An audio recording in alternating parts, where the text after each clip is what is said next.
Perkenalkan, nama saya Nur Aziza Fakiha dari kelas 1A Administrasi Bisnis dengan NIM 45223017. Di sini saya akan menjelaskan tentang gambaran umum ilmu ekonomi dalam mata kuliah pengembangan ilmu ekonomi.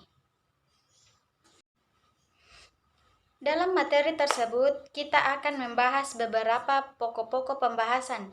Yang pertama, kita akan mengetahui pengertian dari ilmu ekonomi.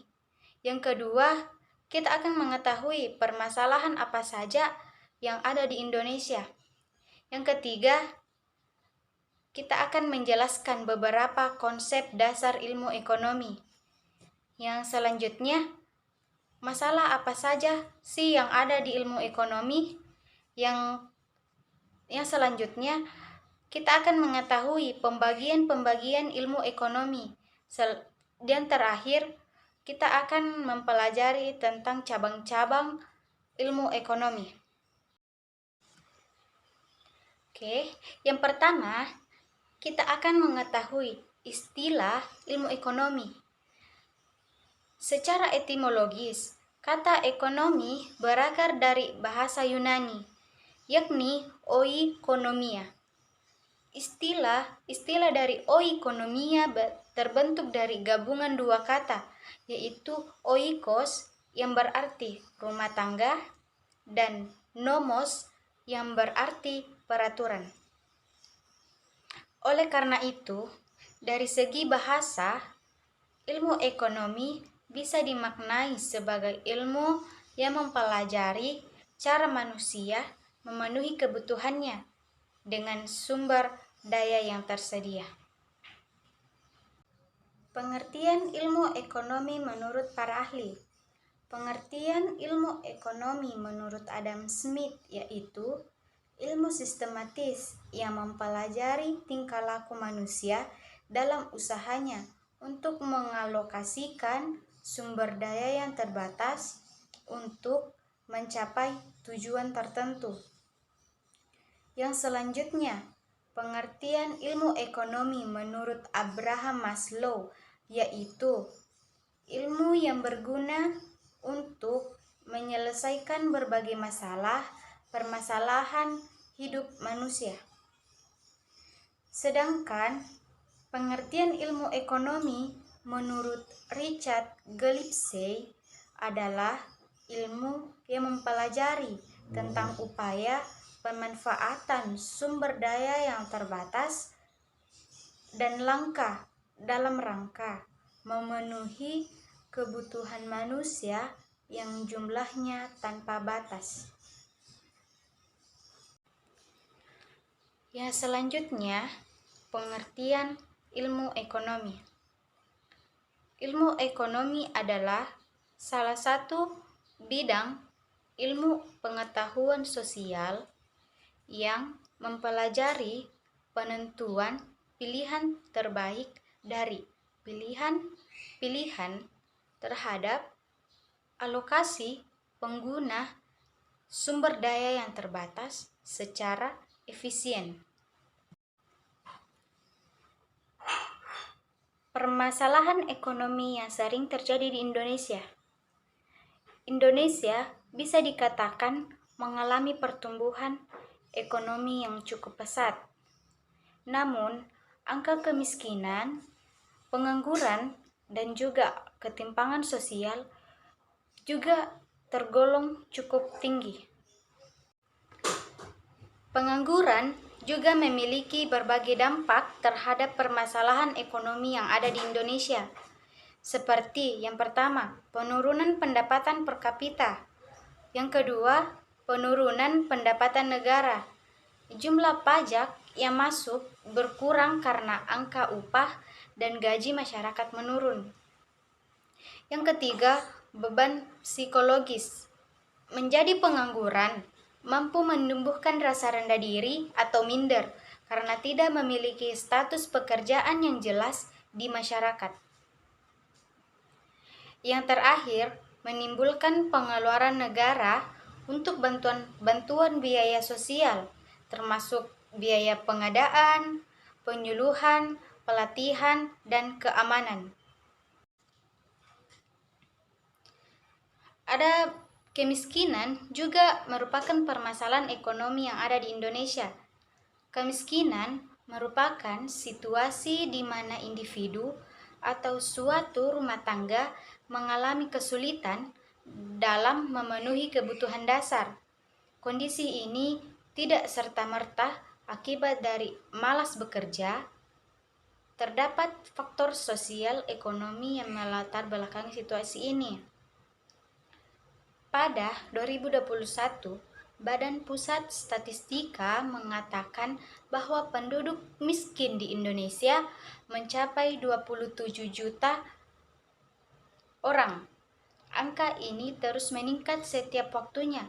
Pada 2020 saja, terdapat kenaikan jumlah penduduk miskin sebanyak 1,13 juta hanya dari bulan Maret hingga September. Mengutip dari Kemendikbud, selanjutnya konsep dasar ilmu ekonomi. Kelangkaan, pilihan, dan pengambilan keputusan saling berkaitan, sehingga hal ini menjadi fokus utama dalam ilmu ekonomi. Salah satu pengaruhnya yakni adanya perbedaan sumber daya yang terbatas. Kebutuhan manusia tanpa batas, sumber daya yang terbatas dapat dikatakan sebagai kelangkaan yang tergantung pada waktu, tempat, dan juga individu. Ada beberapa masalah dasar ilmu ekonomi. Yang pertama, kekurangan, yang kedua kebutuhan, dan yang terakhir faktor produksi. Ada 3 pembagian ilmu ekonomi, yaitu ilmu ekonomi deskriptif. Ilmu ekonomi deskriptif merupakan ilmu ekonomi yang menjelaskan gambaran fakta tentang peristiwa ekonomi. Fungsi ilmu ekonomi deskriptif adalah untuk mengkaji kondisi perekonomian di suatu tempat atau wilayah tertentu. Yang selanjutnya, ilmu ekonomi teori. Ilmu ekonomi teori adalah ilmu ekonomi yang mengkaji gejala-gejala yang timbul akibat dari perbuatan manusia dalam rangka meningkatkan kesejahteraan. Yang selanjutnya, ilmu ekonomi terapan. Ilmu ekonomi terapan merupakan ilmu ekonomi yang mengkaji ekonomi teori untuk diterapkan dalam kehidupan nyata. Ilmu ekonomi terapan bersifat praktis, artinya dapat diterapkan dalam berbagai bidang. Ada 2 cakupan dalam ilmu ekonomi teori, yaitu ilmu ekonomi makro dan ilmu ekonomi mikro. Ilmu ekonomi makro adalah ilmu ekonomi suatu kajian khusus yang digunakan untuk mempelajari mekanisme kerja perekonomian secara keseluruhan. Sedangkan ilmu ekonomi mikro adalah ilmu yang mempelajari kegiatan ekonomi dari produsen ke konsumen dalam mengalokasikan sumber daya produksi. Yang terakhir, cabang-cabang ilmu ekonomi. Ilmu ekonomi memiliki beberapa cabang, seperti ilmu ekonomi moneter.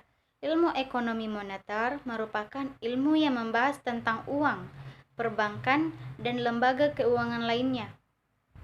Aspek yang dibahas dalam ekonomi moneter antara lain inflasi, jumlah uang yang beredar, dan tingkat suku bank. Yang kedua, ilmu ekonomi publik. Ilmu ekonomi publik merupakan ilmu yang membahas kebijakan pemerintah di bidang ekonomi. Aspek yang dibahas dalam ekonomi publik yaitu anggaran pemerintah atau APBN dan APBD, utang negara, pajak, dan retribusi. Selanjutnya, yang ketiga, ilmu ekonomi industri. Ilmu ekonomi industri merupakan ilmu yang membahas interaksi perusahaan dalam suatu industri. Interaksi tersebut bisa berupa persaingan usaha dan kinerja perusahaan. Yang keempat, ilmu ekonomi internasional. Ilmu ekonomi internasional merupakan ilmu yang membahas aktivitas ekonomi antar negara. Aspek yang dibahas dalam ekonomi internasional antara lain perdagangan antar negara, neraca perdagangan negara, dan neraca pembayaran internasional. Yang kelima, ilmu ekonomi sumber daya alam. Ilmu ekonomi sumber daya alam merupakan ilmu yang mengkaji masalah dan alokasi sumber daya alam secara optimal dilihat dari segi ekonomi. Aspek yang dibahas dalam ekonomi sumber daya alam antara lain eksternalitas positif dan eksternalitas negatif. Yang keenam, ilmu ekonomi sumber daya manusia. Ilmu ekonomi sumber daya manusia merupakan ilmu yang mengkaji tentang faktor produksi tenaga kerja. Aspek yang dibahas dalam ekonomi sumber daya manusia antara lain pengangguran, penentuan upah, kualitas tenaga kerja, dan kesempatan kerja. Yang ketujuh dan yang terakhir, ilmu ekonomi syariah. Ilmu ekonomi syariah merupakan ilmu ekonomi yang bertujuan untuk menerapkan ekonomi Islam. Aspek yang dibahas dalam ekonomi syariah antara lain prinsip bagi hasil, zakat, dan penghapusan riba sesuai syariat Islam.